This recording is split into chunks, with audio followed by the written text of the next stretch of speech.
نحمدہ ونصلی علی رسولہ الکریم اما بعد۔ آپ سبھی حضرات کے بارے میں کوئی شکایت نہیں ہے، نئے پرانے چھوٹے بڑے اور دینی عصری علم سے تعلق رکھنے والی بیٹیاں بہنیں،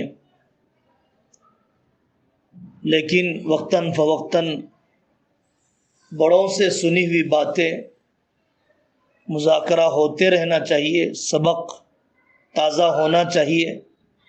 گاڑی بھی چلتے چلتے کچرا آ جاتا ہے، گریسنگ آئلنگ کی جاتی رہتی ہے، نفس اور شیطان کے حملے ہوتے ہیں، برتن کو بھی وقتاً فوقتاً دھو کے رکھنا پڑتا ہے، اور دل تو بہت حساس چیز ہے۔ دو انسان ایک جگہ پر رہتے ہیں تو رہتے رہتے کچھ نہ کچھ کدورتیں اور کچھ نہ کچھ جراثیم آدمی کے دل میں جمع ہو جاتے ہیں۔ سب سے پہلی بات یہی ہے کہ ہمیں اس پڑھنے پڑھانے کے ذریعے سے سب سے پہلے اللہ کو راضی کرنے کی نیت کرنا چاہیے۔ اجر میری منزل ہے، اجرت میری منزل نہیں ہے، اللہ کو راضی کرنے کی نیت۔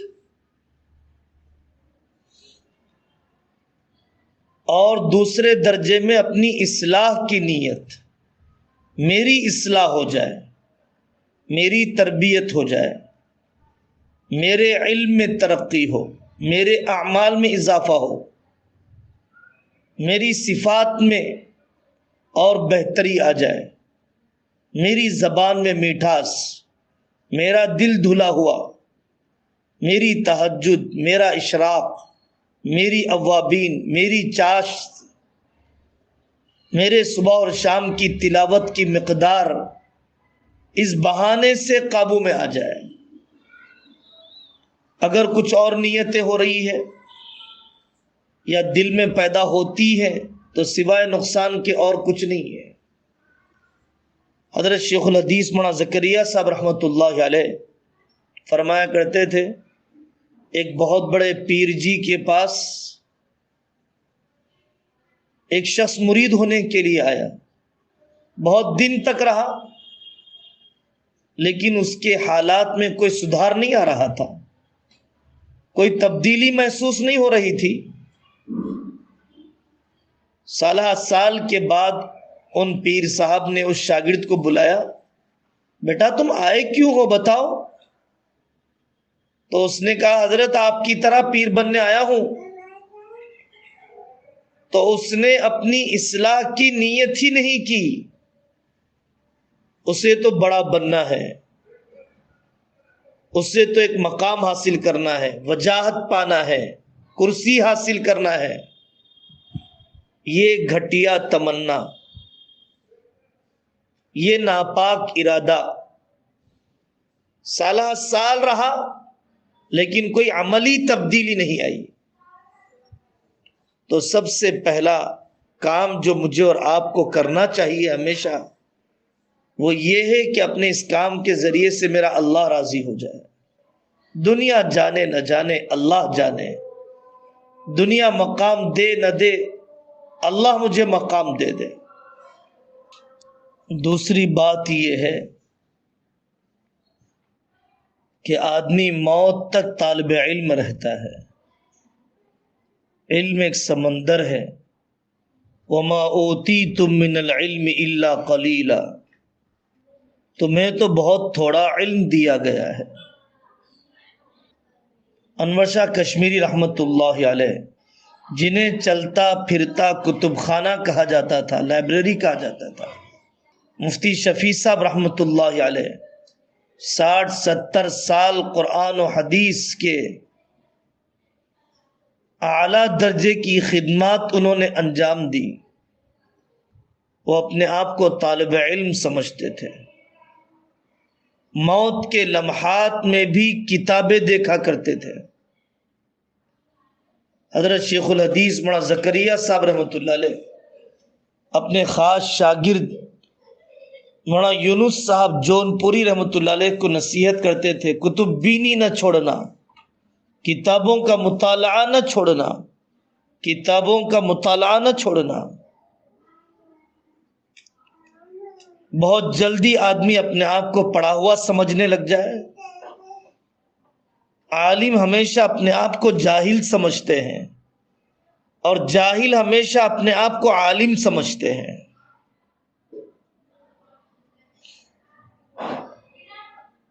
چوہے کو ہلدی کی ڈلی ملی، اپنے آپ کو پنساری سمجھ بیٹھا۔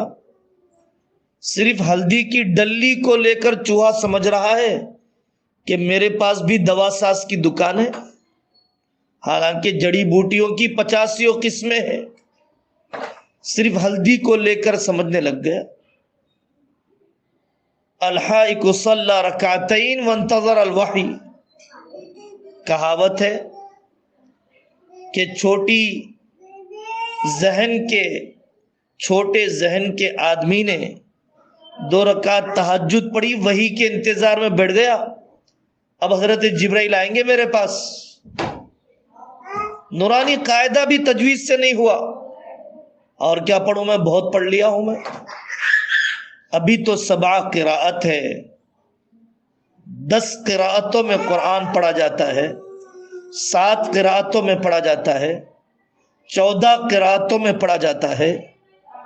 تجوید کی کتابوں کی الماریوں کی الماریاں ہیں، فن کے اونچے سے اونچے مقامات ہیں، لیکن ایک آدمی نورانی قاعدہ پڑھ کر سمجھ رہا ہے کہ اور کیا میں پڑھوں، میں بہت بڑا دنیا کا قاری بن گیا۔ اس لیے ہمارے اندر علمی قناعت نہیں ہونی چاہیے، دنیا میں قناعت ہو کہ تھوڑی سی دنیا مل گئی، آدمی اس پر راضی ہو، لیکن دین کے بارے میں آدمی کے اندر حرص ہونی چاہیے، دین کے بارے میں حرص ہونی چاہیے کہ میرے لیے 1 پارہ کافی نہیں ہے، میرے لیے اتنا علم کافی نہیں ہے۔ اکثر العمل فإن السفر طویل، اپنے عمل کو بڑھا، آخرت کا سفر بہت لمبا ہے، قبر کا سفر، برزخ کا سفر، پل صراط کا سفر، قیامت کا سفر بہت لمبا ہے۔ تو ہمارے اندر علم میں، دین میں، عمل میں قناعت نہیں ہونی چاہیے، حرص ہونی چاہیے۔ کوشش یہ ہو کہ مجھے زیادہ سے زیادہ پڑھنے کا موقع مل جائے۔ اور تیسری بات، کوئی ایک نظام چلایا جاتا ہے اور اس نظام اور سسٹم میں الگ الگ پاورز، الگ الگ اختیارات، الگ الگ کام، الگ الگ ذمہ داریاں دی جاتی ہیں، تو جس کو جو ذمہ داری دی جا رہی ہے وہ اسی ذمہ داری کو پورا کرنے کی فکر کرے، اپنے کام کو بہتر سے بہتر کرنے کی، اور دوسرے کے کام میں مداخلت نہ کرنے کی۔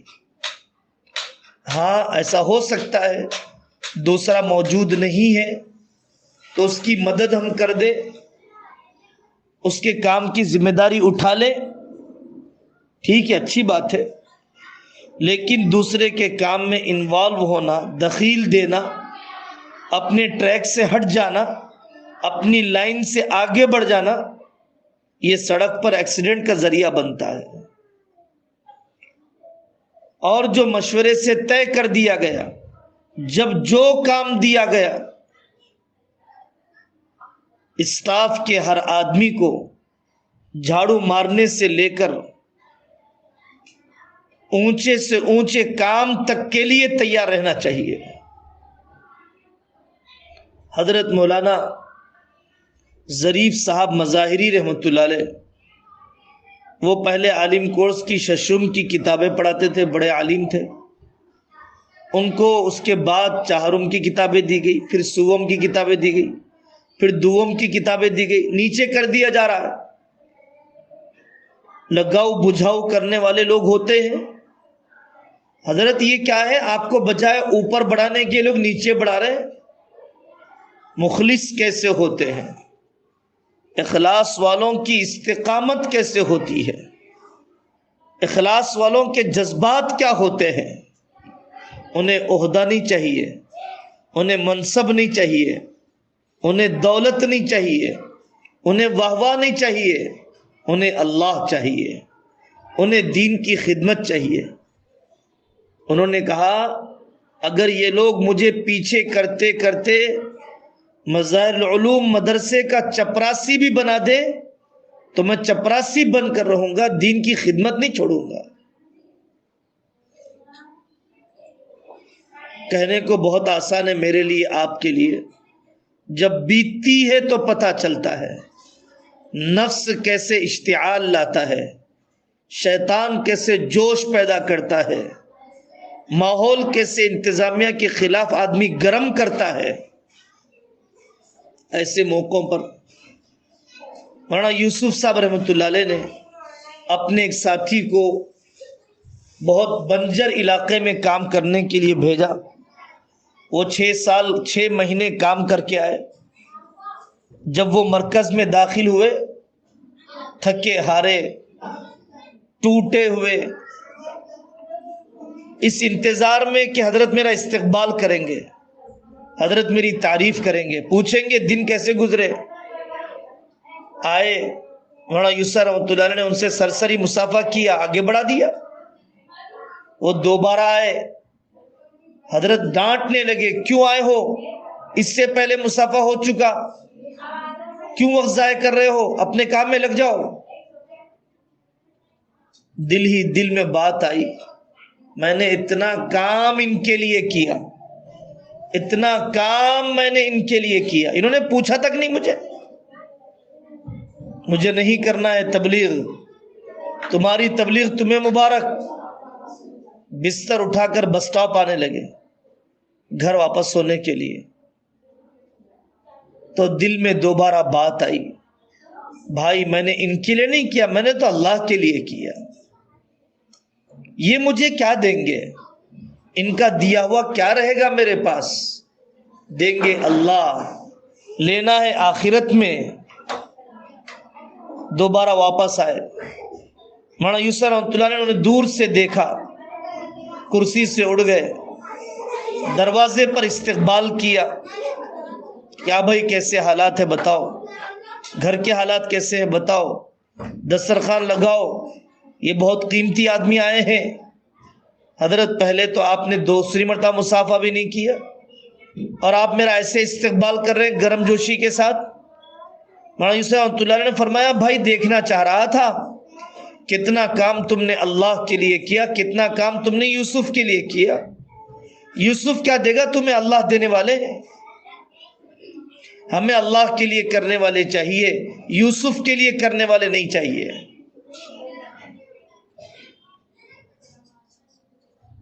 حضرت خالد سیف اللہ، خالد بن ولید رضی اللہ عنہ، حضرت عمر نے سادے سیدھے خط کے ذریعے سے معزول کر دیا کہ تم فوج کے کمانڈر نہیں ہو، چیف نہیں ہو۔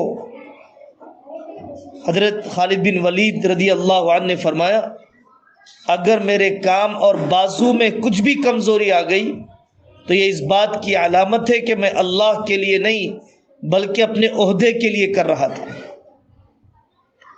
نیت ٹٹولنا پڑتا ہے، نفس اور شیطان کے حملوں سے نگرانی کرنا پڑتا ہے، اپنے عمل کو بچا کر رکھنا پڑتا ہے، انتظامیہ کی اطاعت، ایڈمنسٹریشن کو مکمل فالو کر کے چلنا، ذمہ دار کا منشا پورا ہو جائے، دیے گئے کام کا حق ادا ہو جائے، اجرت بھی مل جائے تھوڑی سی اور اصل اجر مل جائے۔ چوتھی بات، پورے اسٹاف کا ایک دوسرے سے محبت کا تعلق۔ اگر ہر مشین کا پرزا کہنے لگ جائے، ٹائر کہنے لگ جائے اسٹیئرنگ سے میں تمہاری نہیں مانوں گا، اور بریک کہنے لگ جائے ایکسیلیٹر سے کہ میں تمہاری نہیں مانوں گا، ایک ٹائر دوسرے ٹائر سے کہنے لگ جائے میں تمہارا تعاون نہیں کروں گا، گاڑی کیسے چلے گی آگے؟ ایک اینٹ ایک کنارے پر، دوسری اینٹ دوسرے کنارے پر، دیوار کیسے کھڑی ہوگی؟ اسٹاف کا ایک دوسرے سے محبت کا تعلق، ہر ایک کی قدر، دوسرے کی خوبیاں لینا، خامیوں پہ پردہ ڈالنا۔ خامی ہر ایک کے اندر ہے، اللہ نے ستاری کی جو یہاں تک چلایا، بغیر کسی استحقاق کے قرآن کی خدمت کے لیے قبول کیا۔ یہ بائی چانس نہیں ہوا، بائی چوائس ہوا۔ میری کوئی قابلیت نہیں تھی، میرا وقت گھروں میں ضائع ہوتا تھا۔ اللہ نہ کرے خدمت سے محروم ہو جائے تو پھر غفلت کے گٹر میں چلے جاؤں گا۔ اس لیے آپسی تعلقات کو غیبت سے پاک رکھنا، حسد سے پاک رکھنا، بدگمانی سے پاک رکھنا۔ چوروں میں بدگمانی نہیں ہوتی ہے، چور ایک دوسرے پر اعتماد کرتے ہیں، ہمارا حصہ ہمیں مل جائے گا، لیکن دین کے کام کرنے والوں کے دل میں شیطان بدگمانی پیدا کرتا ہے، یہ آگے بڑھ رہا ہے، یہ ہڑپ کر رہا ہے، یہ پیسے کھا رہا ہے، یہ کرسی پر چھانا چاہتا ہے، وغیرہ وغیرہ۔ پانچویں بات عزیز معلمات یہ ہے کہ اصل تو عورت کا کام خانہ آبادی ہے، نسل کی پرورش ہے، شوہر کی خدمت ہے، اولاد کی تربیت ہے، ساس کا نبھانا ہے، دیورانی جٹھانی کے ساتھ جینا ہے، بھابھیوں کے ساتھ نبھنا ہے۔ اصل کام یہی ہے، ترجیحی کام یہی ہے۔ مدرسے کا کام، مکتب کا کام، تصنیف و تالیف کا کام، تبلیغ کا کام یہ دوسرے درجے میں ہے۔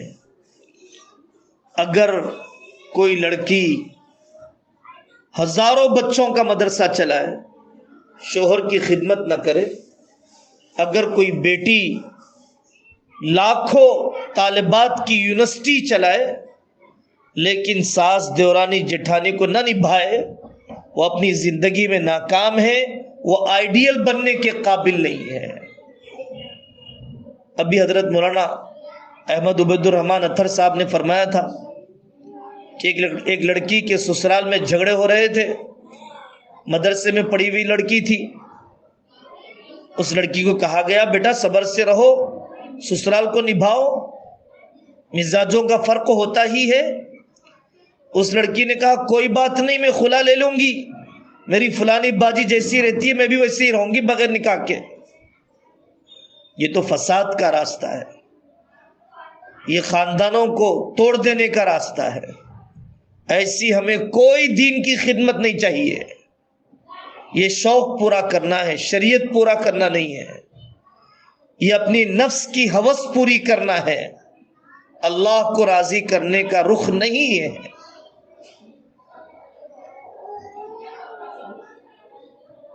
چھٹی بات یہ ہے اپنے معمولات کی فکر ہو۔ میری سورہ یاسین آج ہوئی نہیں ہوئی، میری سورہ واقعہ ہوئی نہیں ہوئی، آج میرے سورہ ملک ہوئی نہیں ہوئی، میرے قضا روزے پورے ہوئے نہیں ہوئے، میری فجر۔ ہم کون سی شادیوں میں جاتے ہیں، ہم کون سی رسومات میں شرکت کر رہے ہیں۔ مثالی استاد بننا، ماڈل آئیڈیل بننا، ہزار کتابیں پڑھائیے، ایک مربیہ عورت بتائیے، اور پھر آخری بات بے لگام زندگی ہمیں نہیں گزارنا ہے۔ اساتذہ سے ہمیشہ کہا جاتا ہے کسی شیخ سے تعلق مضبوط کرو، کسی اللہ والے کو اپنا بڑا بناؤ۔